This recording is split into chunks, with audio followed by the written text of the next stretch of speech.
السلام علیکم دوستو، آج ہم ایک خاص انگریزی لفظ کے معنی پر بات کریں گے جو ہے آرکیسٹریٹڈ۔ آرکیسٹریٹڈ کا مطلب ہے مرتب کرنا یا منظم کرنا۔ جب کسی چیز کو بہت گہرے مطابق اور تنظیم سے کر لیا جاتا ہے تو اسے ہم آرکیسٹریٹڈ کہتے ہیں۔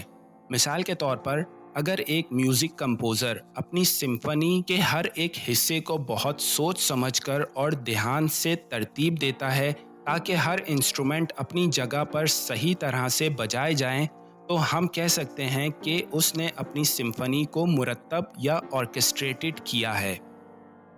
The event was meticulously orchestrated by the organizers۔ وہ تقریب کسی نے انتہائی منظم طریقے سے مرتب کی تھی۔ تو دوستو، یہ تھا آرکیسٹریٹڈ کا مطلب اور استعمال۔ امید ہے اب آپ سمجھ گئے ہوں گے۔ ملتے ہیں نیکسٹ ویڈیو میں۔ شکریہ۔